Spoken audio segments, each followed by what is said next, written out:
గత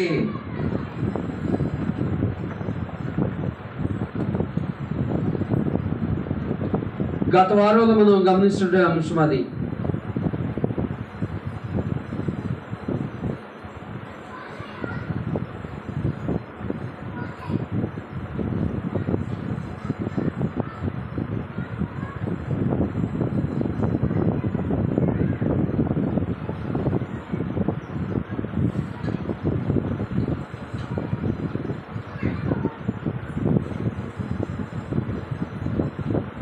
ఈ వారంలో మనం గమనించబోయే మరొక నూతన అంశాన్ని గమనించబోతున్నాము.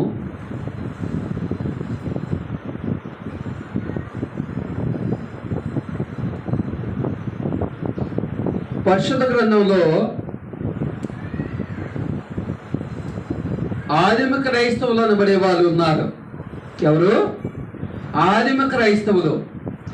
ఆదిమ క్రైస్తవులు వారు ఎలాగూ భక్తి కలిగి ఉన్నారు, ఎలాగూ విధేయత కలిగి ఉన్నారు, ఎలాగూ సహవాసం కలిగి ఉన్నారు, ఎలాగూ భయభక్తులు కలిగి ఉన్నారు. వీటిని చూసినప్పుడు మనకు ఆశ్చర్యం వేస్తూ ఉంటుంది. ఎందుకంటే ఆదిమ క్రైస్తవులకి మనకులాగా పరిశుద్ధ గ్రంథాన్ని ప్రతి ఆదివారం బోధించిన వాళ్ళు ఎవరూ లేరు. మనకులాగా సువార్థికుల నుండి బోధించిన వాళ్ళు ఎవరూ లేరు. కానీ వారు కలిగి ఉన్నటువంటి భక్తి కానీ, భయము కానీ, విశ్వాసము కానీ, విధేయత కానీ ప్రతిదీ కూడా మనకు మాదిరికరంగా ఉన్నదని దేవుడు రాయించాడు. దేవుడు రాయించాడంటే ఆదిమ క్రైస్తవుల గురించి మనము వారిని గూర్చి నేర్చుకోవాలనే దేవుడు రాయించాడు. మరి నేర్చుకోగలుగుతున్నామా? మనకు మాదిరి ఎవరై ఉన్నారు? క్రీస్తు ప్రభు, ఆయన అనుసరించినటువంటి 10 మంది అపోస్తులు, వారిని అనుసరించినటువంటి ఆదిమ క్రైస్తవులు. అర్థమవుతుందండి? అయితే మనము ఈ రోజున ఒక విషయాన్ని గురించి గమనించడానికి ప్రయత్నం చేద్దాండి.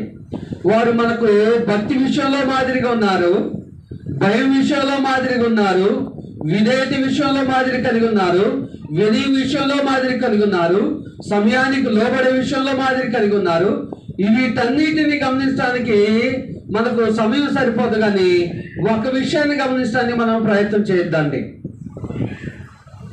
ఎందుకంటే ఆదిమ క్రైస్తవుల యొక్క సహవాసము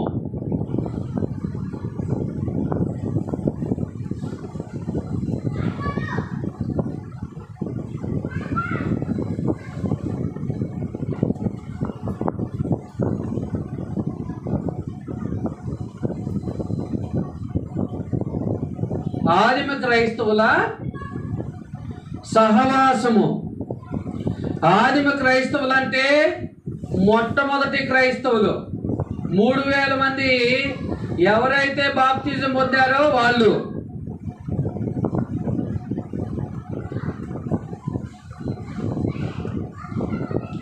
సహవాసం అనగా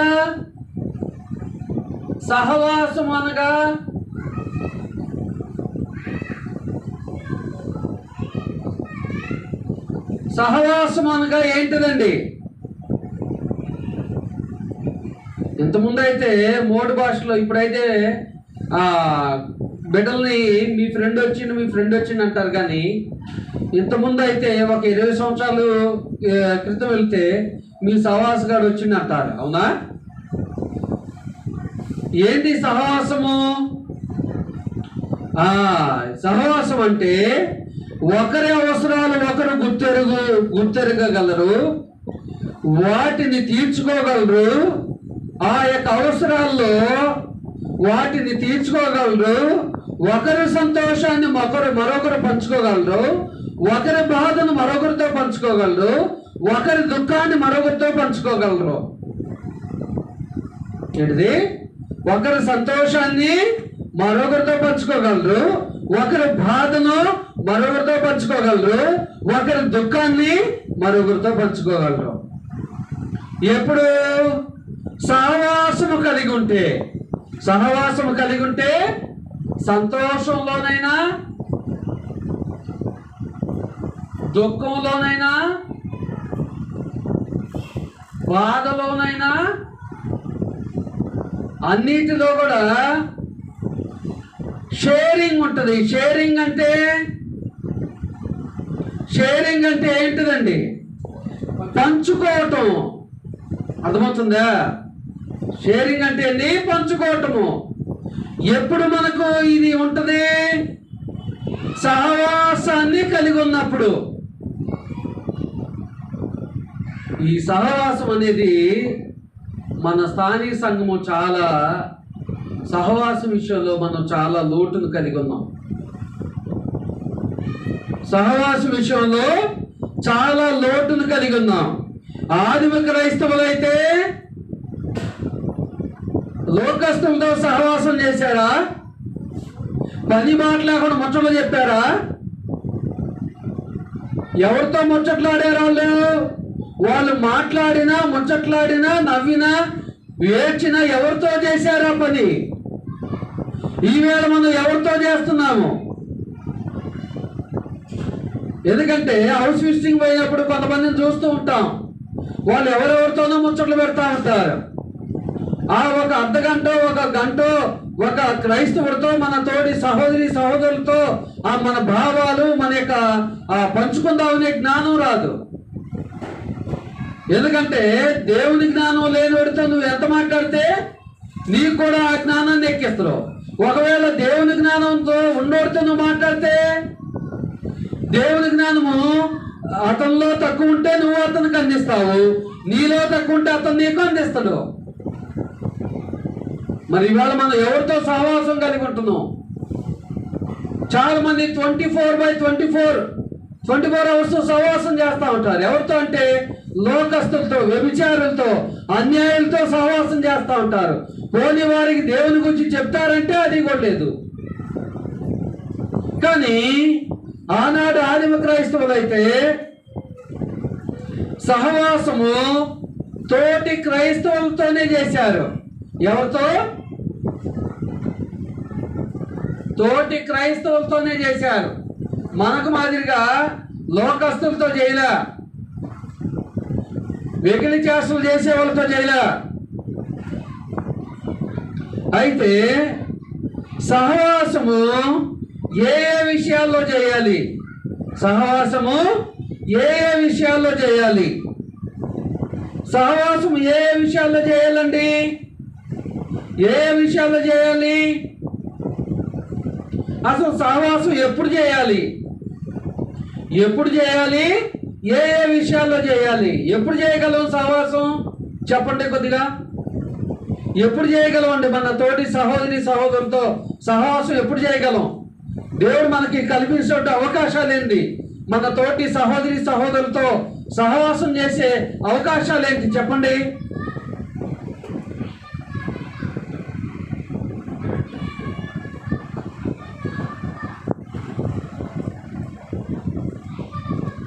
ఆదివారం ఆరాధన, స్త్రీల కూడిక, బైబిల్ తరగతి, ఇంకా సువార్త కూడికలు, లేదంటే గృహ కూడికలు,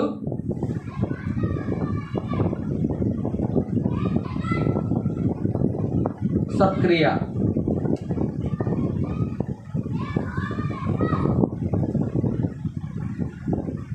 అంటే సహవాసము ఎప్పుడు చేయాలంటే సంఘ కార్యక్రమాల ద్వారా దేవుడు మనలను సహవాసం చేయమని పురుకొల్పుతున్నాడు.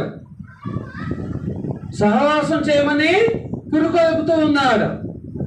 మరి ఎంతమంది సంఘ కార్యక్రమాల విషయంలో, ఇవన్నీ కూడా సంఘ కార్యక్రమాల విషయంలో సహవాసము.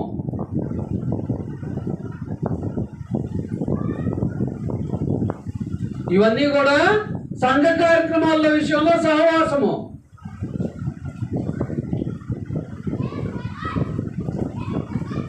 అయితే ఈ సహవాసము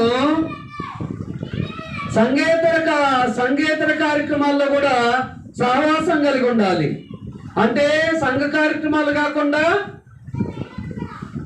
మిగతా విషయాల్లో సంఘేతర కార్యక్రమాలు అంటే సంఘంలో ఉన్నటువంటి మన సహోదరి సహోదరులు ఎవరైనా అనారోగ్యం కలిగి ఉన్నా, ఎవరైనా బాధలో ఉన్నా, ఎవరైనా సంతోషంగా ఉన్నా మనమంతా కలిసి ఏం చేయాలి? మనమంతా కలిసి వెళ్ళి వాళ్ళను పరామర్శించాలి. వాళ్ళు బాధలో ఉంటే ఓదార్చాలి, వాళ్ళు సంతోషంలో ఉంటే మనం కూడా వెళ్ళి ఇంకా సంతోషించాలి. లేదంటే వాళ్ళు ఏదైనా సమస్యలు ఉంటే మనకు తోచిన జ్ఞానం చొప్పున వారికి సహాయం చేయాలి.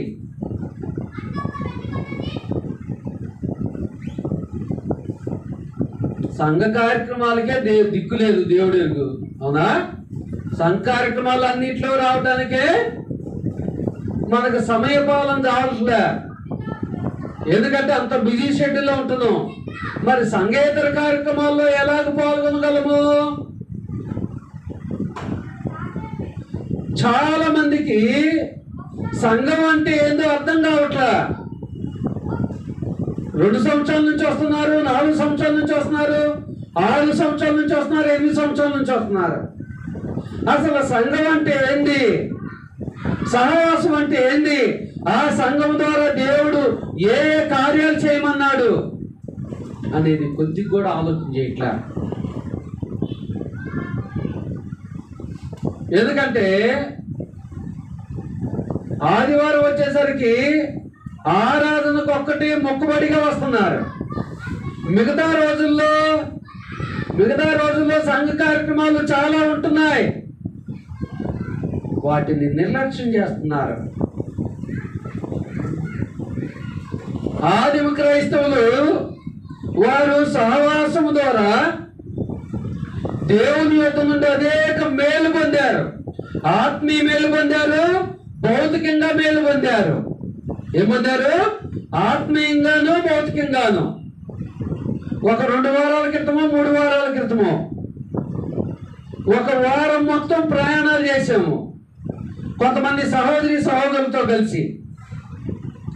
ఒక వారం మొత్తం, వారంలో ఒక్క రోజే గ్యాప్ వచ్చింది. అసలు చాలా మందికి అవగాహన ఉండట్లే. అంటే సంఘ కార్యక్రమాల పట్ల మన బాధ్యత ఏంది? ఆ సహవాసాన్ని మనం కలిగి ఉంటున్నామా, కలిగి ఉండట్లేదా అనేది. ఎందుకంటే సంఘ కార్యక్రమాల్లో కానీ సంఘేతర కార్యక్రమాల్లో కానీ ఏ 2, 3, 4, 5, 10 మంది పాల్గొంటే సంఘము క్షేమాభివృద్ధి చెందుతుందా? సంఘంలో ఉన్న వాళ్ళందరూ పాల్గొంటే సంఘము క్షేమాభివృద్ధి చెందుతుందా? ఆలోచన చేయండి ఒకసారి. మరి మన బాధ్యతను, మన కర్తవ్యాన్ని ఎంత మట్టుకు నిర్వహించగలుగుతున్నామో.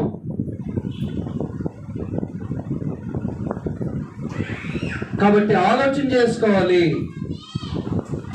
ఏం చేసుకోవాలి? ఆలోచన చేసుకోవాలి. ఎందుకంటే ఎవరైనా సంఘంలో ఉన్నటువంటి మన సహోదరి సహోదరులు, కుటుంబ సభ్యులే ఎవరైనా అనారోగ్యంతో ఉన్నా, లేదంటే సమస్యలతో ఉన్నా,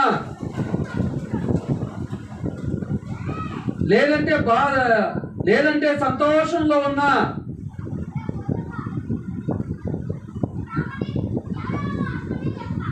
ఏంటంటే ఆదివారం ఆరాధనకు వస్తే సరిపోదా, ఇవన్నీ చేయాలంటే ఖచ్చితంగా చేయాలి. రోజు టిఫిన్ చేసే నువ్వు బతుకుతున్నావా? భోజనం, మధ్యాహ్నం భోజనం, నైట్ భోజనం, ఫ్రూట్స్, జ్యూసులు ఇవన్నీ ఏం కాకుండా ఒక్కసారి టిఫిన్ చేసి నువ్వు బతుకుతున్నావు రోజు మొత్తం? అంటే శరీరానికి ఏమే పోషకాలు ఏ రూపాల్లో కావాలో వాటన్నిటిని ఇస్తున్నాం కదా. మరి ఎందుకని సహవాసం పట్ల నిర్లక్ష్యాన్ని కలిగి ఉంటున్నారు? సహవాసం పట్ల నిర్లక్ష్యాన్ని కలిగి ఉంటున్నారు అంటే దేవుని బిడ్డలతో సహవాసం చేస్తే, సంఘ సభ్యులతో సహవాసం చేస్తే దేవుని జ్ఞానం వస్తుంది, దేవుని యందు భయభక్తులు కలిగి ఉండటం వస్తుంది. దేవుని జ్ఞానం కొద్దిగా చేదుగా ఉంటుంది. లోకస్తులు చెప్పే మాటలైతే తీయగా ఉంటాయి, నవ్వుకోవచ్చు, కడుపబ్బా నవ్వుకోవచ్చు. అవునా? వాడవు జోకేస్తారు, మనవు జోకేస్తాం, అయిపోద్ది. అయిపోద్ది, ఉదయం నుంచి సాయంత్రం వరకు అయిపోద్ది దాంతోనే. ఇక్కడికి వస్తేనే మన జోకులు ఉండవుగా. ఇక్కడికి వస్తే జోకులు ఉండవు, ఏళ్ళని చేసుకోవటాలు ఉండవు, ఏముండవు. మన మైండ్ సెట్కి ఏమో అవి అలవాటు అయింది, మరి ఇవి ఎట్లా అలవాటు అయితే. కాబట్టి ఒక క్రైస్తవుడిగా నువ్వు జీవిస్తున్నావంటే సంఘ కార్యక్రమాల పట్ల నువ్వు బాధ్యత కలిగి ఉండాలి. సంఘేతర కార్యక్రమాల పట్ల కూడా నువ్వు బాధ్యత కలిగి ఉండాలి. అప్పుడే నువ్వు పరిపూర్ణ క్రైస్తవుడిగా దేవుని చేత గుర్తించబడతావు, మనుషుల చేత కాదు. ఎవరి చేత? దేవుని చేత గుర్తించబడతావు. కాబట్టి ప్రియ సహోదరి సోదరులారా, ఒకసారి ఆలోచన చేసుకోండి. ఒకసారి మిమ్మల్ని మీరు పరిశీలన చేసుకోండి. ప్రతి ఆదివారం ఆరాధనకు సమయానికి వస్తున్నామా? ఒకవేళ సమయానికంటే ముందొస్తే ఆ ఆరాధన గురించి ప్రార్థించే వారిగా ఉంటున్నామా? ఆరాధన అయిపోయిన తర్వాత దులుపుకొని పోతున్నామా? మన సహోదరుల యొక్క యోగక్షేమాలన్నీ అడుగుతున్నామా? కనీసం ప్రతి ఒక్కరికి వందనాలు చెప్పే ఆ సమయం అన్న ఉంటుందా? లేదంటే బయట ఎవడో మన కోసం వెయిట్ చేస్తుండో ముందు వెళ్ళి వాడితో మాట్లాడాలనుకుంటున్నామా? అదే రీతిగా సహోదరులు ఆత్మ సహవాసం కలిగి ఉంటకు స్త్రీలకు ఆశ ఉంటుంది. సహోదరులు సహవాసం కొరకు బైబిల్ తరగతి ఉంటుంది. అదే రీతిగా సంఘమంతా సహవాసం కొరకు సువార్థకుడులు కానీ, గృహకుడుకులు కానీ, సత్క్రియలు కానీ, ఈ మనము మిగతా రోజుల్లో ఈ యొక్క పరామర్శించడం కానీ ఇవన్నీ ఉంటున్నాయి.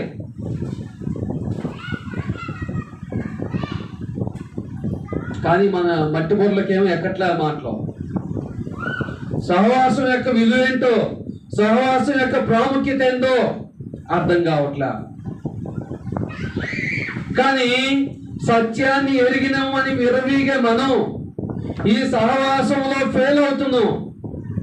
అసత్యంలో ఉన్న వాళ్ళు ఎప్పుడు కూడా సక్సెస్ అవుతున్నారు. ఆలోచన చేయండి. నామకార్థ క్రైస్తవులుగా బ్రతికే వాళ్ళు ప్రతిరోజు సంఘ కార్యక్రమాల్లో పాల్గొంటారు.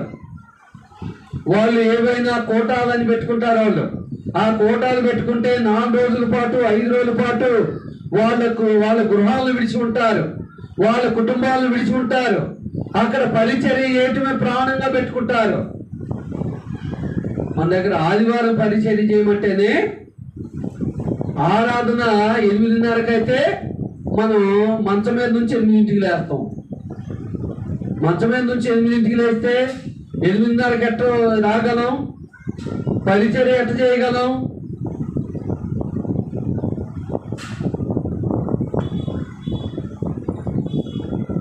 చాలా మంది వాట్సాప్లో వాడుతున్నారు, ఫేస్బుక్లో వాడుతున్నారు, ఇన్స్టాగ్రామ్ అని రకరకాల టెక్నాలజీని వాడుతున్నారు. వాట్సాప్లో ఎవరెవరో మెసేజ్ పంపితే వెంటనే చూస్తారు. గ్రూప్లో వచ్చే మెసేజ్ని ఎవడో చూడటం, రెస్పాండ్ అవ్వడు. టెక్స్ట్ మెసేజ్ పెట్టినా ఎవరు రెస్పాండ్ అవ్వరు. అంత బిజీగా ఉంటున్నారు పాపం. మరి ఎవరి కొరకు? ఇవాళ నాకేం అవసరం లేదని నువ్వు అనుకుంటే రేపు నీకు అవసరం వచ్చినప్పుడు ఎవరు వస్తారు? అవునా కదా? కాబట్టి ఇది ఒక బాధ్యతతో చేయాల్సిన పని, బాధ్యతతో చేయాల్సిన పని. కానీ బాధ్యతను ఇప్పటికి కూడా బాధ్యత రావట్లే. అయితే సహవాసం కొరకు సహవాసం చేయాలంటే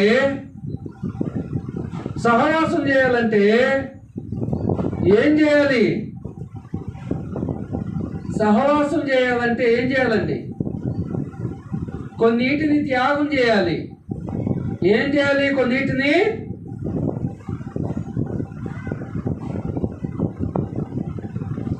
సహవాసం చేయాలంటే ముందుగా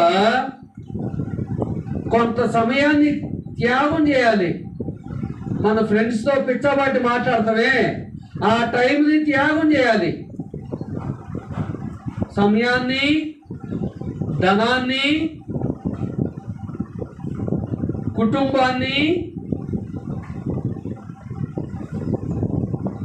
ఫ్రెండ్స్ని త్యాగం చేయాలి. త్యాగం చేయటం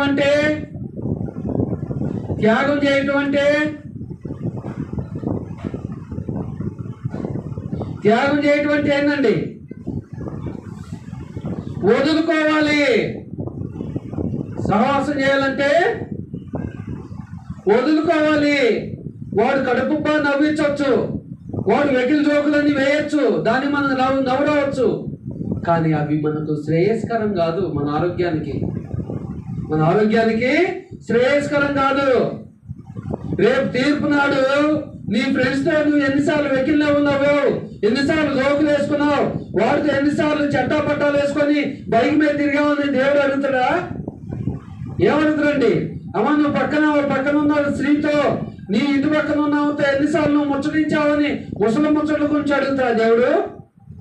ఈ సహవాసం గురించి అడుగుతారా? దేని గురించి అడుగుతాడు? దేని గురించి లెక్క చెప్దాం అనుకున్నావు నువ్వు? సహవాసం చేయాలంటే కొంత టైంని మనము త్యాగం చేయాలి, ధనాన్ని త్యాగం చేయాలి. ధనాన్ని అంటే అవసరమైతే మనము ఏదైనా ఊరికి వెళ్ళాలంటే ఒక్కరోజు సెలవు అవసరమైతే 3 రోజులు పెడతాడు. ఎందుకంటే ముందే ఒకవేళ అక్కడ వెళ్తే వాళ్ళు రానీరేమో, ఒకవేళ మనం ఎల్లకి వెళ్తున్నాము వాళ్ళు రానీరేమో అని ఒక్కరోజు ఫంక్షన్ ఉంటే 3 రోజులు సెలవు పెడతారు. సంఘ కార్యక్రమాలు ఉంటే సెలవు ఇవ్వట్లేదండి. సెలవు ఇవ్వరండి. బ్రదర్, మాకు అసలు కుదరదండి. నిజమండి. కొంతమంది ఫోన్లు చేస్తేనేమో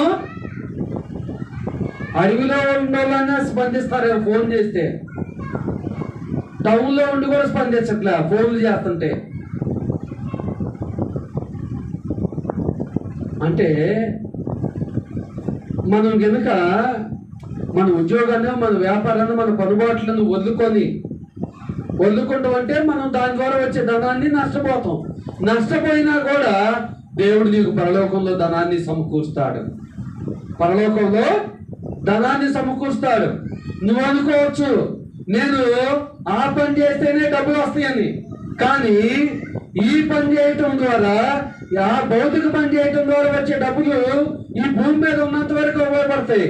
కొన్ని సందర్భాల్లో అవి కూడా ఉపయోగపడవు. కానీ నువ్వు సంఘ కార్యక్రమాల్లో కానీ, ఆ తర్వాత మిగతా రోజుల్లో సంఘేతర కార్యక్రమాల్లో కానీ నువ్వు పాల్గొనటం వల్ల నువ్వు పరలోకంలో ధనాన్ని సమకూర్చుకుంటావు. ఎక్కడ? ఎంతమందికి అర్థమవుతుంది? ఎంతమందికి అర్థమవుతుందండి? ఎంతమందికి అర్థమవుతుంది? అదే రీతిగా కుటుంబాన్ని విడిచిపెట్టుకోవాలి. కుటుంబాన్ని దేని కొరకో విడిచిపెట్టుకుంటాం. ఉదాహరణకు చదువుకునే పిల్లలు ఏదైనా పార్టీ ఉందంటే ఒక్కొక్కళ్ళు 3 రోజులు 4 రోజులు కుటుంబాన్ని విడిచిపెట్టి అక్కడే ఉంటారు. ఆ ఏర్పాట్లో బిజీగా ఉంటారు. అదే దేవుని సన్నిధిలో పరిచర్య చేయమంటే టిఫిన్ చేయకుండా వచ్చానని ఒకడు అంటాడు, టీ తాకుండా వచ్చానని మరొకడు అంటాడు. అంటే లోకంలో పరిచర్య చేసేటప్పుడు, లోకంలో పనుబాట్లు చేసేటప్పుడు 3 రోజుల పాటు భోజనం చేయకపోయినా హుషారుగా చేస్తారు, టిఫిన్ చేయకపోయినా హుషారుగా చేస్తారు. అంటే ఆ యొక్క దానికైతే హాయిగా ఉంటుంది. ఇక్కడికి వచ్చి సహవాసం చేయాలంటే బ్రదర్తో ఏం మాట్లాడతావు, ఆయన ఏం జోకు లేడే అంటారు. అంటే నిన్నగా మొన్న వచ్చిన వాళ్ళకి అంటే తెలీదు సంఘంతో ఎలాగ వ్యవహరించాలి, సువార్థికుడితో ఎలా వ్యవహరించాలి, ఇవి తెలియకపోవచ్చు. కానీ కొన్ని సంవత్సరాల నుంచి వచ్చే మనకు ఎందుకు అవగాహన ఉండట్లేదు? మనం ఎల్లప్పుడూ దేవుడు ఏమన్నాడు? నువ్వు ఎవరితో ఎక్కువగా సహవాసం చేస్తే వాళ్ళ అలవాట్లు వస్తాయి. అవునా కదండి? ఒక 6 నెలల పాటు నువ్వు ఒక వ్యభిచారితో సహవాసం చేయి, ఖచ్చితంగా నువ్వు వ్యభిచారి అవుతావు. ఒక దొంగతో సహవాసం చేయి, ఖచ్చితంగా నువ్వు దొంగ అవుతావు. ఒక అన్యాయస్తుడితో సహవాసం చేయి, నువ్వు ఖచ్చితంగా అన్యాయస్తుడు అవుతావు. అదే రీతిగా ఒక 6 నెలల పాటు నువ్వు ఒక ఆత్మ సంబంధంగా బలపడిన వ్యక్తితో కానీ, సహోదరితో కానీ, సహోదరితో కానీ సహవాసం చేయి, ఖచ్చితంగా నువ్వు వాళ్ళకి మాదిరిగా ఆత్మ సంబంధంగా బలపడతావు. నిజంగా క్రైస్తవుడు అయిన తర్వాత, ఆత్మ సంబంధం బలపడిన తర్వాత బంధువులతో మాట్లాడటము చాలా తగ్గించాలి. ఎందుకంటే బంధువులతో కానీ, స్నేహితులు కానీ, లోకంలో ఉన్న వాళ్ళు ఎవరైనా సరే, ఎందుకంటే వాళ్ళకి మనకి చాలా డిఫరెన్స్ ఉంటుంది. వాళ్ళేమో లోక విషయాలు మాట్లాడుతుంటారు, మన ఆత్మ సంబంధ విషయాలు మాట్లాడుతూ ఉంటాం. వాళ్ళకి మనకు కలవదు. అలాంటి వాళ్ళని విడిచిపెట్టాలి. కాబట్టి సహవాసం చేయాలంటే కొంత టైంని, ధనాన్ని, కుటుంబాన్ని, ముఖ్యంగా ఫ్రెండ్స్ని, ఇదైతే కలవదండి అంటారు చాలామంది. ఇదైతే నేను చంద్రబాబు అన్నప్పుడు వాడిని బయట తీసుకురారంటే రెండో మాట మాట్లాడకుండా తీసుకొచ్చిండండి. నన్ను సెంటర్ పోయినవండి, టిఫిన్ చేసినవండి, ఇంకా ఏదో ఆపద ఉన్నప్పుడు వాడు వచ్చిందండి.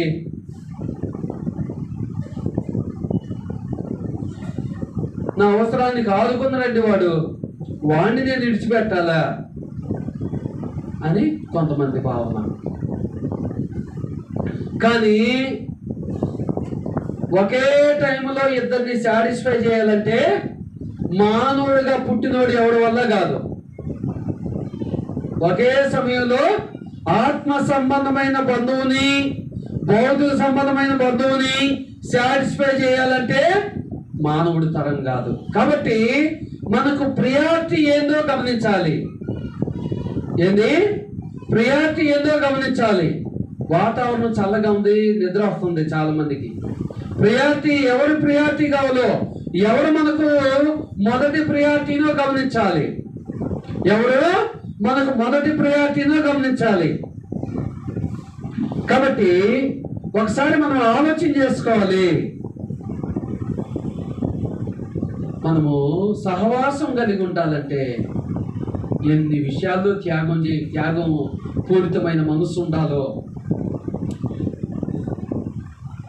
అది కూడా ఎవరో వెనకుండి నెట్టితే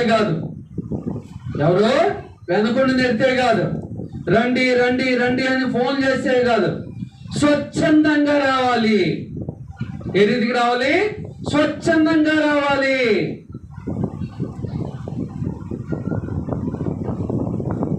ఎందుకంటే నైట్ 2:00, 3:00, 10:00, తెల్లవారుజాము 4:00 ఫోన్ చేయట్లేదుగా. అదే కాకుండా అప్పటికప్పుడు సంఘ కార్యక్రమాన్ని ప్రకటించి మీరు రండి అని అంటలేదుగా. ఒక వారం ముందో, కనీసము ఒక 4 రోజుల ముందో, 3 రోజుల ముందో తెలియజేస్తున్నాం. అనేక రకాలుగా సమాచారం వస్తుంది. కానీ ఏంటంటే నిర్లక్ష్య భావన, ఏందిలే దానికి రెస్పాండ్ అయ్యేది అని నిర్లక్ష్యం బాగుంది, అహంకారం బాగుంది. ఆయన ఫోన్ చేస్తాడు, ఆయన అంతే చేసుకుంటాడులే, మన 10 మంది ఆయన ఫోన్ చేసుకుంటాడు, పొయ్యోళ్ళు పోతారులే, పొయ్యోళ్ళు ఉండాలిలే, వాళ్ళు పోతారులే. ఇది మన మనసులో ఉన్న భావన. ఇది తీసివేసుకుంటే మనం పరలోకం చేస్తాం, లేదంటే మధ్యలోనే కలిసిపోతాం లోకంలోకి. కాబట్టి ఈ సహవాసం కలిగి ఉండటంలో ఆదిమ క్రైస్తవులు అనేవాళ్ళు మనకు చాలా మాదిరికరంగా ఉన్నారు. ఆదిమ క్రైస్తవులు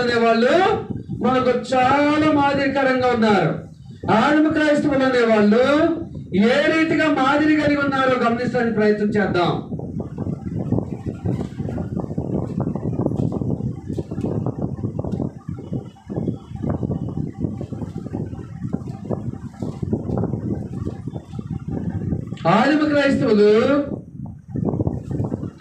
ఆదిమ క్రైస్తవులు సహవాసము కొరకు ఆదిమ క్రైస్తవులు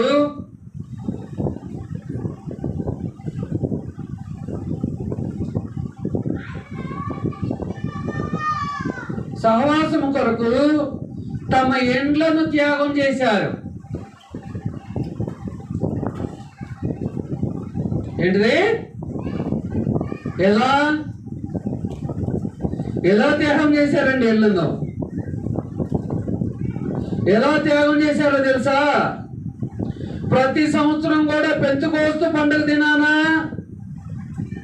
ఆ యొక్క ఇజ్రాయేల్ అందరూ కూడా ఆ యొక్క యెరూషలేము పట్టణానికి అనేక రాష్ట్రాల నుంచి అనేక ప్రాంతాల నుంచి వస్తూ ఉంటారు. 3 దినాలు ఉండి వెళ్తా ఉంటారు. ఆ 3 దినాలకు కావాల్సిన ఆహారాన్ని, వస్త్రాలను అన్నిటినీ సమకూర్చుకొని వస్తారు. కానీ సంఘము ప్రారంభించిన తర్వాత వచ్చినటువంటి ఆ యొక్క పెంతెకోస్తు దినాన సంఘము ప్రారంభించబడుతుంది అనబడే ముందు వచ్చినట్టు పెంతెకోస్తు పండుగ దినాన అప్పుడు కూడా యథావిధిగానే వాళ్ళు 3 రోజులు సరిపడా ఆహారాన్ని, వస్త్రాలను వగైరే వగైరే ఏమేమి కావాలో వాటన్నింటినీ తీసుకొని వచ్చారండి. అయితే అక్కడ పేతురు ద్వారా వాక్యం ప్రకటించబడింది. వాక్యం ప్రకటించబడిన తర్వాత వాళ్ళ హృదయాలు గుచ్చబడ్డాయి,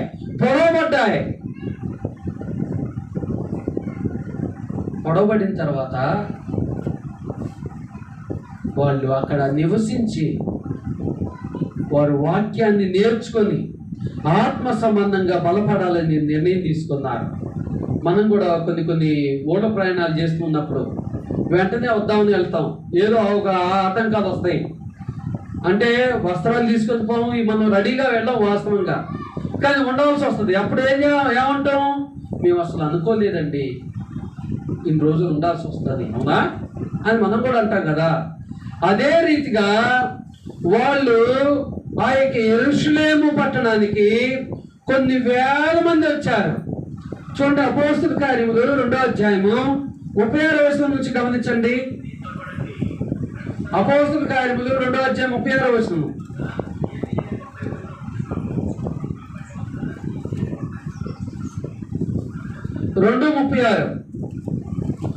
మీరు సిలువ వేసిన ఈ యేసునే దేవుడు ప్రభువుగాను క్రీస్తుగా నియమించను.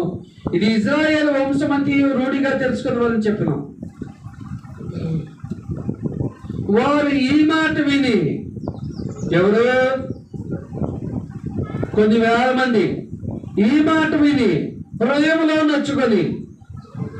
నచ్చుకొని అంటే ఫుడ్ పాయింట్ లో 3 ఉంది చూడండి, పొడవబడి. మరి మన హృదయంలో కూడా దేవుని మాటలు అలాగే పొడవబడ్డాయా? పొడవబడితే నిజంగా ఎప్పటి వరకు ఉండాలండి? ఇంతకుముందు గేదెలు ఉంటే గేదెలను కట్టేయటానికి కానీ, లేదంటే పందిరి వేయటానికి కానీ గొంతులను బాతేవాళ్ళు, అవునా? ఆ గొంతుల్ని లోతుగా బాతే అవి పుచ్చిపోతే ఇరిగిపోతాయి. కానీ ఎంత గాలి దుమ్ము వచ్చినా, అది ఎంత బలమైన గేదైనా సరే ఆ కట్టుకోయి అంటారు దాన్ని, అది ఎంత బీక్కున్నా కూడా రాదు. ఎప్పుడు? దాన్ని బలంగా పాతినప్పుడు. మరి మన హృదయంలో కూడా దేవుని వాక్యము బలంగా నాటబడినప్పుడు మనము 1 నెల, 1 సంవత్సరమో, 2 నెలలో, 3 నెలలో బాగా ఆత్మీయంగా ఉండి తర్వాత చల్లబడిపోవాలి. మనం చల్లబడిపోతామా అంటే మన ఆత్మీయత అనేది ఎప్పుడు కూడా చల్లారిపోదు. కానీ చాలా మందిని చూస్తున్నా, బాప్తిజం తీసుకోవడానికి ఎంతో ఆసక్తిగా ఉంటారు, పరిచర్య విషయంలో ఎంతో ముందుంటారు, వాక్యాన్ని వినే విషయంలో ఎంతో ముందుంటారు. బాప్తిజం తీసుకున్న తర్వాత మరి ఏ రోగం వస్తుందో తెలియదు, కానీ పెద్ద రోగం అయితే అపవాదిగా పెడతారు. పెద్ద రోగం చాలా మందిని గమనిస్తా ఉన్నా. నిజంగా ఒక్కోసారి వాళ్ళ గురించి ఆలోచన చేసుకుంటున్నప్పుడు బాధ కలుగుతూ ఉంటుంది. అరే, బాప్తిజం తీసుకోమనుకో ఇంత ఆసక్తిగా ఉన్నాడే, ఇంత ఆసక్తిగా ఉంటున్నారే, బాప్తిజం తీసుకున్న తర్వాత వీళ్ళు ఎందుకు ఇలాగ నిర్లక్ష్య భావాన్ని కలిగి ఉంటున్నారు అనేది. కానీ ఆదిమ క్రైస్తవుల గురించి మనం నేర్చుకోవాల్సింది ఏంటంటే, మనకులాగా నిర్లక్ష్యాన్ని కలిగి ఉంటే, మనకున్న రోగం ఏంటంటే 100%లో 0.5% జ్ఞానం తెలిస్తేనే 100% తెలిసినంతగా ఇదైపోతాం మనం. 100%లో 0.5% జ్ఞానాన్ని తెలిస్తేనే దేవుని జ్ఞానం నా అంత సూర్యుడు లేడు, వీరుడు లేడు, ధీరుడు లేడు అంటాం, బయట చెప్పుకుంటాం. కానీ ఆదిమ క్రైస్తవులు అలా కాదు. వాళ్ళ హృదయంలో పొరబడిన తర్వాత వాళ్ళు వెంటనే అడిగారు, అయ్యలారా మేమేం చేసాం మరి అని. అప్పుడు పేతురు ఏమన్నాడండి? మీరు మారు మనసు పొంది పాప క్షమాపణ నిమిత్తము ప్రతివాడు యేసుక్రీస్తు నామమున బాప్తిజం పొందుడి, అప్పుడు మీరు పరిశుద్ధాత్మను వరము పొందుదురు. 40వ వచనం చూడండి. ఇకను అనేక విధములైన మాటల్లో సాక్ష్యం ఇచ్చి మీరు మూర్ఖులకు ఈ తరము వారికి వేరే రక్షణ పొందుడని వారిని హెచ్చరించను. మనం కూడా వేగవుతున్నాం కానీ రైలు పట్టాల మాదిరిగా ఉంటలే. రైలు పట్టాలు ఎట్టా ఉంటాయండి ఏమండి? మనందరికి కూడా తెలుసుగా, ఎప్పుడో ఒకసారి ట్రైన్లో ప్రయాణం చేసిన వాళ్ళమే, చూసిన వాళ్ళమే. రైలు పట్టాలు ఎప్పుడు ఉంటాయండి? ఎట్లా ఉంటాయి? పక్కనే ఉంటాయి కానీ ఎప్పుడు కూడా కలవు. క్రైస్తవుడు లోకస్తుడు కూడా అలాగే ఉండాలి. అర్థమైందండి? క్రైస్తవుడు లోకస్తుడు కూడా అలాగే ఉండాలి.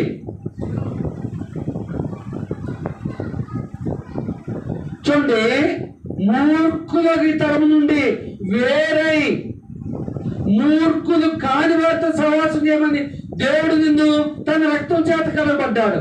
నువ్వేం చేస్తున్నావు? మళ్ళా ఆ మూర్ఖుడి దగ్గర పోయి సహవాసం చేస్తున్నావు. అయితే ఆ దినాన ఇంచుమించు 3,000 మంది బాప్తిజం పొందారంట. చూడండి 40వ వచనంలో. కాబట్టి అతని వాక్యం అంగీకరించిన వారు బాప్తిజం పొందిరి. ఆ దినమందు ఇంచుమించు 3,000 మంది చేర్చబడిరి. వీరు అపోస్తులు బోధ ఎందును, సహవాసం అందును, రొట్టె విచ్చుట ఎందును, ప్రార్థన చేయడం ఎందును అప్పుడప్పుడు కలిగి ఉండారు, తీరినప్పుడు కలిగి ఉండారు. ఎట్లా ఉండాలంట? నాకది సిగ్గు కలిగింది ఒక్కోసారి. నిజంగా నేను కూడా ఎడదెగ్గగా కలిగి ఉండలేకపోతున్నానా అని ఆలోచన చేసుకుంటా. మరి మనం అందరం కూడా సిగ్గుపడాలి ఈ విషయాన్ని బట్టి. ఎడతెగక మనం అలాంటి సహవాసాన్ని కలిగి ఉండగలుగుతున్నామా? ఎడతెగక దేవుడు ఎరుగు. కనీసము నిర్ణయించబడినటువంటి డేట్లో వచ్చైనా ఆ సంఘ కార్యక్రమాల్లో పాల్గొనే మనస్సాక్షి మనకు ఉంటుందా? ఉండదు. ఎప్పటికప్పుడు దులిపేసుకుంటాం, దుమ్ము గిరకు దులిపేసుకున్నట్టు ఎప్పటికప్పుడు దులిపేసుకుంటాం. అయితే వీళ్ళు మరి 3,000 మంది బాప్తిజం తీసుకున్నారు. ఆ 3,000 మంది వాక్యాన్ని నేర్చుకోవాలనుకున్నారు, ఆత్మ సంబంధంగా బలపడాలని ఆశపడ్డారు. మరి వాళ్ళు ఎక్కడుండి బలపడాలి? అక్కడ స్థానికంగా ఉన్నటువంటి సహోదరుల దగ్గర నుండి బలపడాలి. అప్పుడు వాళ్ళు సహవాసము కొరకై ఇండ్లను త్యాగం చేశారు. అక్కడ వాళ్ళు 3 దినాలకు సరిపడా ఆహార పదార్థాలను, వస్త్రాలను తెచ్చుకున్నారు.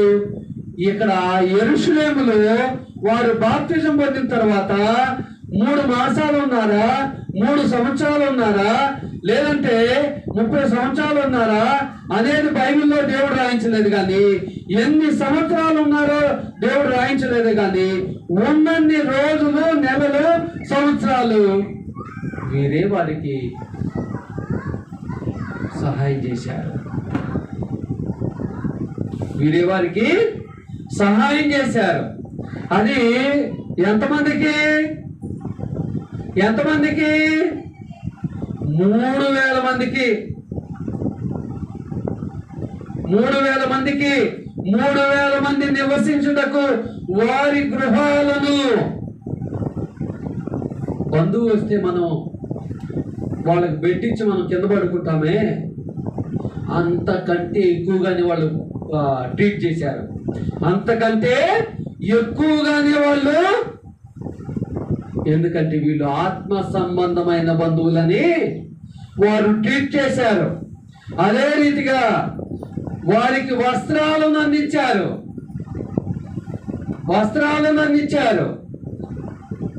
ఇంకా ఒక్క మాటలో మనం చెప్పుకోవాలంటే వారి స్థిరాస్తులను అమ్మారు. ఏమన్నారు?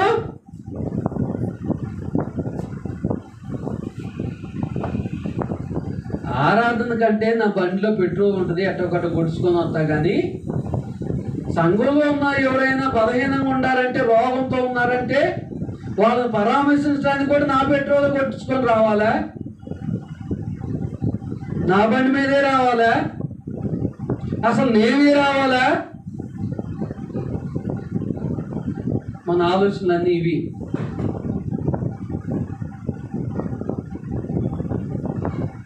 పోనీ ఆరాధనలు తీసుకొని రావటానికి ఎవరినైనా డ్రాప్ చేయాలన్నా, లేదంటే తీసుకొని రావాలన్నా మనం వెంటనే పెట్రోల్ బండి ఊపుతూ ఉంటారు చాలా మంది.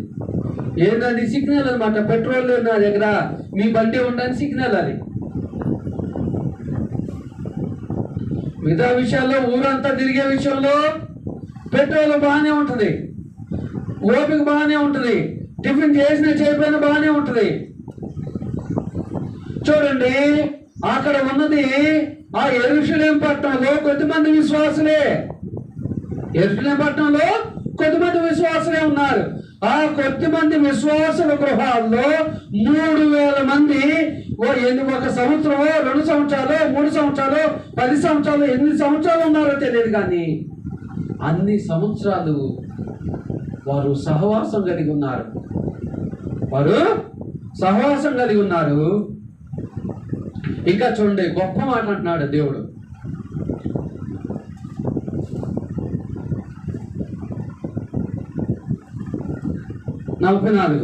విశ్వసించిన వారందరూ ఏకముగా కూడి తమకు కలిగిందంతయు సమిష్టిగా ఉంచుకొనిరి.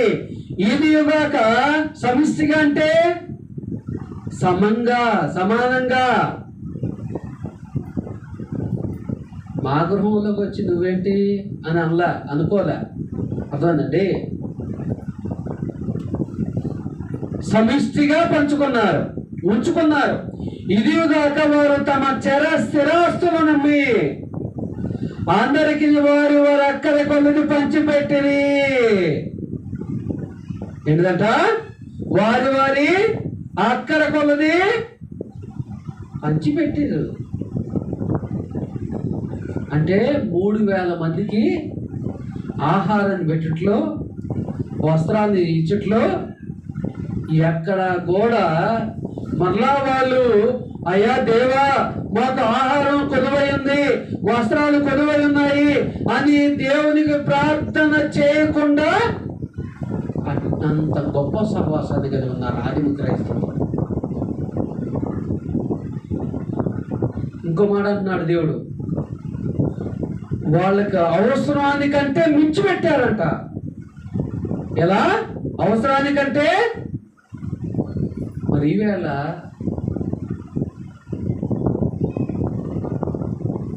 మనం అలాంటి స్వభావాన్ని కలిగి ఉన్నామా?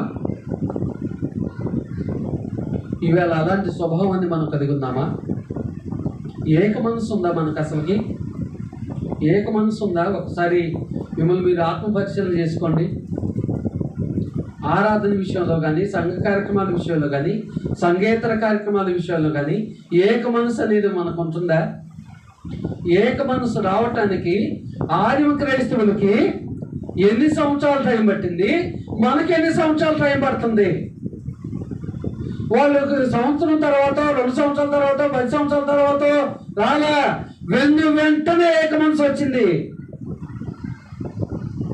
అంటే వాళ్ళు రియాలిటీ భక్తిని కలిగి ఉన్నారు. మనం రీల్ అంటారే, అంటే నటించే భక్తిని మనం కలిగి ఉంటున్నాం. నటించే భక్తిని మనం కలిగి ఉంటున్నాం. వాళ్ళు రియాలిటీ భక్తిని కలిగి ఉన్నారు. నటించే భక్తి, నటించే రీల్ భక్తి మనల్ని పరలోకానికి చేర్చుతాం. రియాలిటీ భక్తి మనల్ని పరలోకానికి చేరుతుంది. ఏ భక్తి కలిగి ఉన్నావు? ఏ భక్తి కలిగి ఉన్నావు? ప్రియ సహోదరి సహోదరుడా, ఒకసారి ఆలోచన చేసుకో. ఎటువంటి భక్తి కలిగి ఉన్నావో ఒకసారి ఆలోచన చేసుకో. ఎందుకంటే వారు ఏమని భావించారంటే, మేమంతా కూడా పరలోక సంబంధులము, మేము ఆత్మీయులము, మేము ఒకే శరీరాన్ని భుజిస్తున్నాము, ఒకే రక్తాన్ని పానం చేస్తాము, ఒకే రక్తం చేత కడగబడ్డాము. ఇక్కడ కులాలు, గోత్రాలు, వర్గాలు, వర్ణాలు భేదాభిప్రాయము లేదు, ఉండకూడదు అని ఎవరో వాళ్ళకి బోధించరా, కానీ వాళ్ళకే వాళ్ళు తెలుసుకున్నారు. ఇవి మనం బోధిస్తున్నా కూడా మన మట్టి బొర్లకి ఎక్కట్లా. కాబట్టి ప్రియ సహోదరి సహోదరులారా, మనమంతా ఒకే శరీరంలో ఒక శరీరంలో అవయవాలుగా అమర్చబడ్డామని వాళ్ళు గ్రహించారు. ఈనాడు ఆ గ్రహింపు నీకుందా?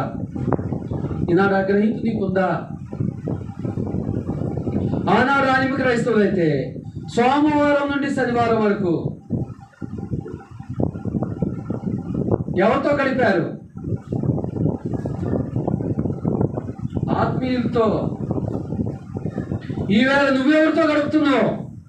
సోమవారం నుండి శనివారం వరకు నువ్వు గడిపే స్నేహితుడు కానీ, నువ్వు మాట్లాడే స్నేహితురాలు కానీ, ఎవరైనా కావచ్చు, ఎవరై ఉంటున్నారు?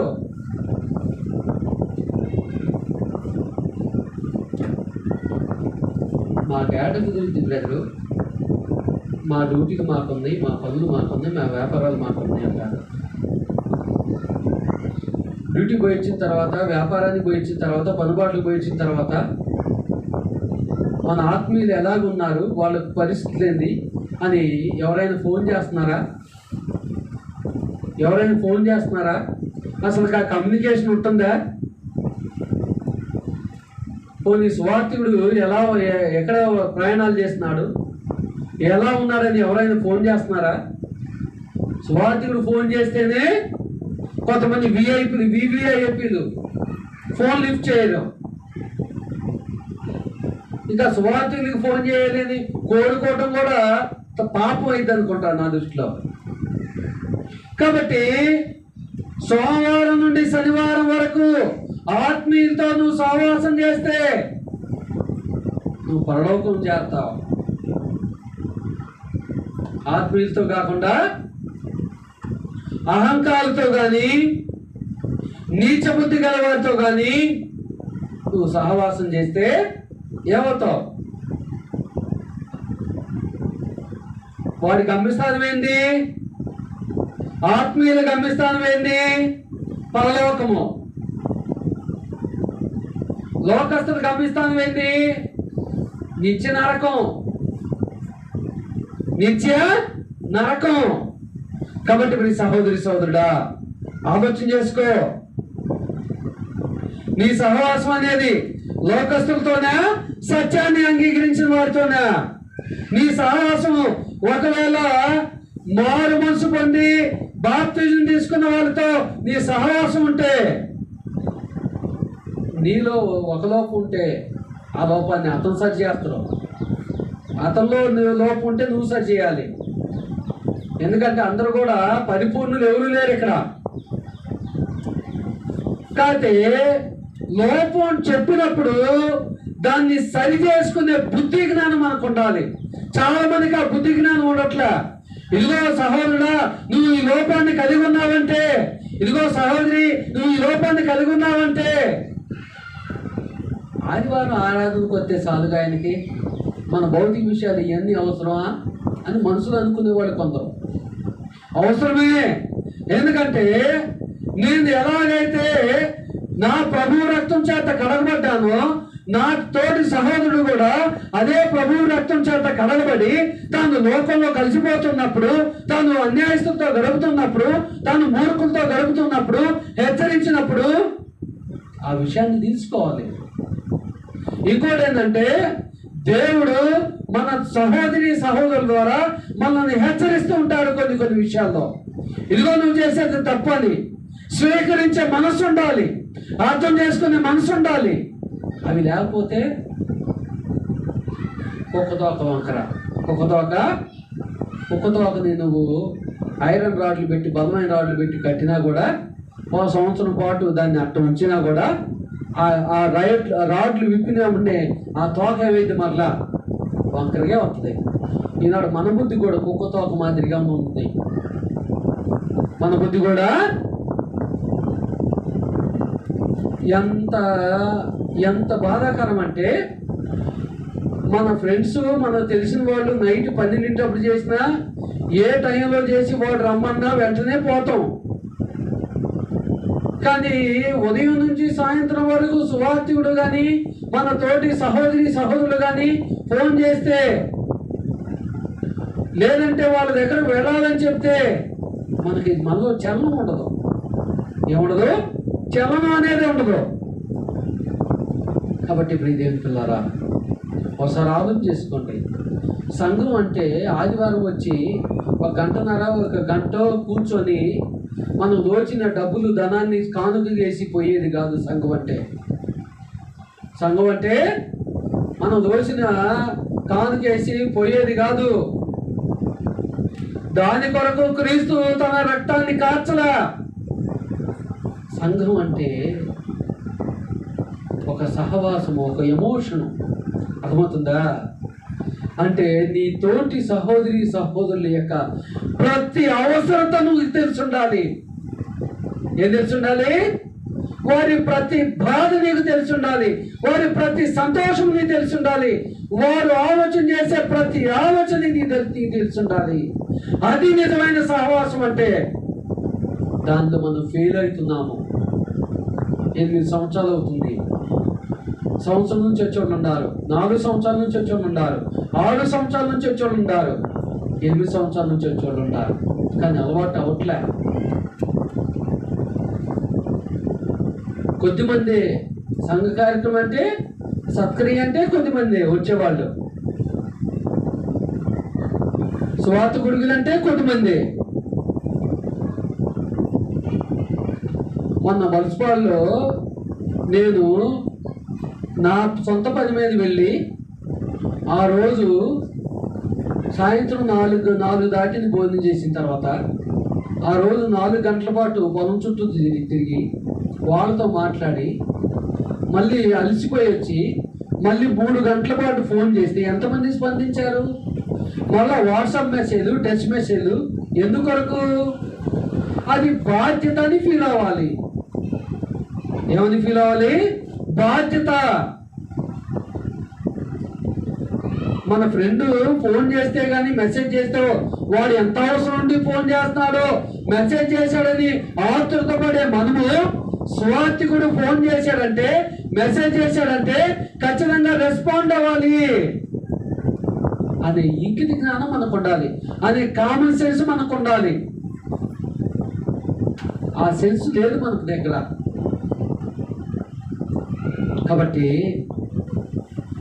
సత్యాన్ని ఎరిగినటువంటి మనము, దేవుడు మనకు ఈరోజు ఈ పాఠం ద్వారా ఏమి హెచ్చరిస్తున్నాడంటే, సహవాసం కలిగి ఉండటంలో మనం లోపం కలిగి ఉన్నాం.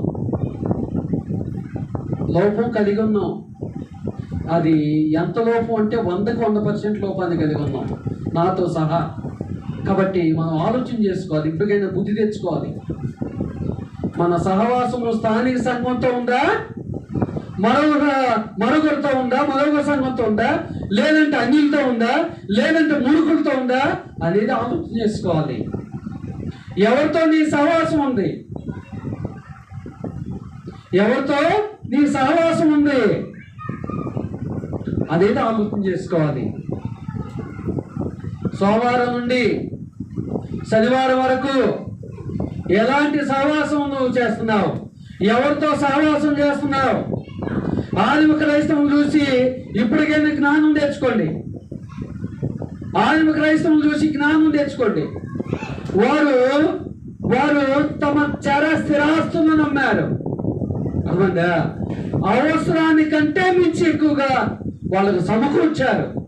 అంటే సహవాసం గుణము వాళ్ళు చాలా ఉన్నది.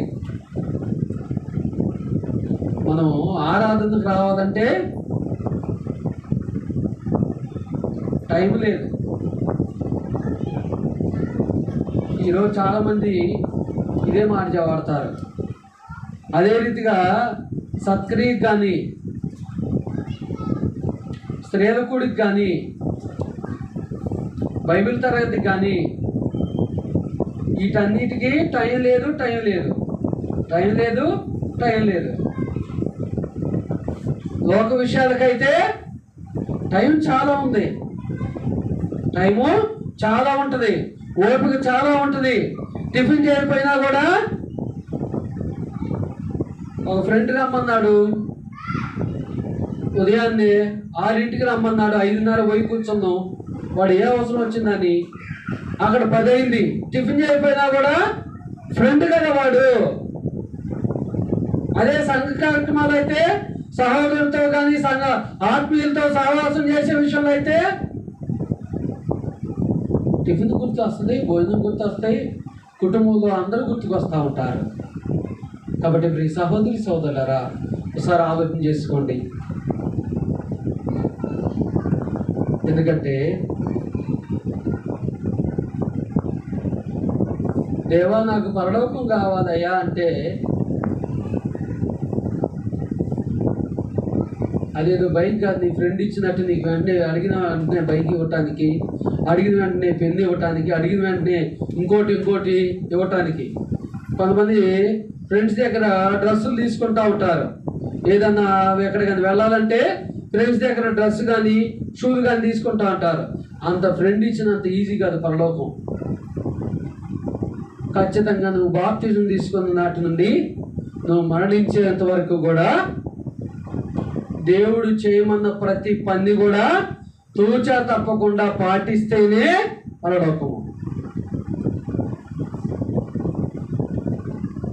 అది కూడా మనకు భూమి మీద ఉన్నప్పుడే అర్థమైపోద్ది.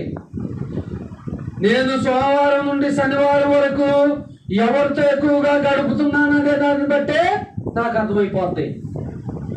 అన్యులతో కానీ, అసత్యంలో ఉన్నవారితో కానీ, లోకస్తులతో కానీ, బంధువులతో కానీ నిన్న గడిపితే ఖచ్చితంగా పరలోకం అనేది ఉండదు. దాంట్లో డౌట్ అనేది లేదు. ఖచ్చితంగా సోమవారం నుండి శనివారం వరకు ఆత్మీయులతో గడిపితే, ఆత్మీయులతో మాట్లాడితే, ఆత్మీయుల యొక్క భావాలను తెలుసుకుంటే ఖచ్చితంగా పరలోకం. ఎందుకంటే నీ బంధువు అన్న నిన్ను గద్దించడం కానీ నువ్వు తప్పు చేస్తుంటే నీ ఆత్మీయుడు మాత్రం నువ్వు కోపగించుకున్నా కూడా గద్దిస్తున్నావు, సహోదరుడు నువ్వు తప్పు చేస్తున్నావు అని.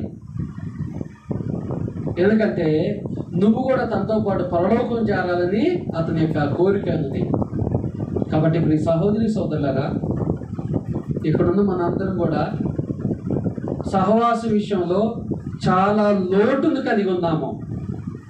అది పోడ్చలేని లోటును కలిగి ఉన్నాం. నిద్రపోవద్దు, తల ఉంచుకోవద్దు, తల ఎత్తుకొని వినండి. తల ఉంచుకునే తప్పేం చేయలే. ఎందుకు నిద్ర వస్తుంది అంటే మనం ఈ 30 గంట ఇదే వాక్యంలో కూడా వాక్యం పట్ల కూడా మనకు శ్రద్ధ కలిగి ఉంట్లా. కాబట్టి సహవాసము కలిగి ఉండాలి అనేది దేవుని ఆజ్ఞ ఉన్నది.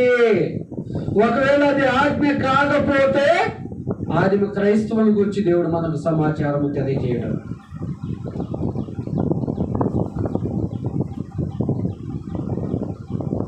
మన పట్టణంలో సాంఘిక సంఘాలు గమనిస్తే లేదంటే నామకార్థ క్రైస్తవుల్ని డినామినేషన్లో గమనిస్తే పరిచర్య చేయటానికి ఒక్కడు చాలంటే మొన్న నూతనంగా ఒక సహోదరుడు పరిచయం అయ్యాడు.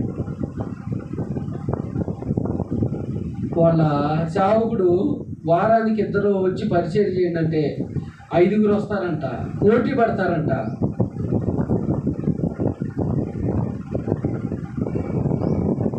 ఇక్కడ ఆ పరిస్థితి లేదు. ఎందుకంటే ఆ పరిస్థితి రావాలని ప్రార్థన చేయండి.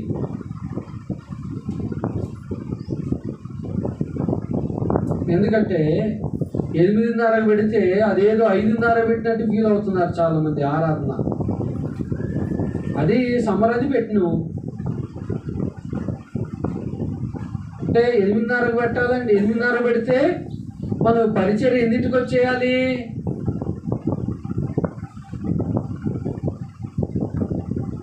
మళ్ళీ 3 వారాల నుంచి చేతులు దూడ్చి బట్ట వేసి వీలైతే రెడ్ కార్పెట్ వేసిన తర్వాత నేను మళ్ళీ రెడీ అవటానికి వెళ్తున్నాను. మన కుటుంబంలో ఎవరు పెట్టలేరా? వాళ్ళని పురుకొల్పోవాల్సిన బాధ్యత మన మీద లేదా? మనం ఇక్కడికి వచ్చి కుర్చీలో కూర్చోవాలన్నా, పట్ట మీద కూర్చోవాలన్నా అది ఎట్లా వేస్తున్నారు అనేది అవగాహన రావట్లేదా? ఆ యొక్క పరిచర్య చేయటం ద్వారా సువార్థికుడితో సహవాసం చేస్తారో మన కుమారుడు కానీ మన కుమార్తె కానీ జ్ఞానం రావట్లేదా? కాబట్టి ఆలోచన చేసుకుంటాం. శ్రద్ధగా ఏంటంటే మీకు ప్రభు పేట వందనాలు తెలియజేస్తున్నాను.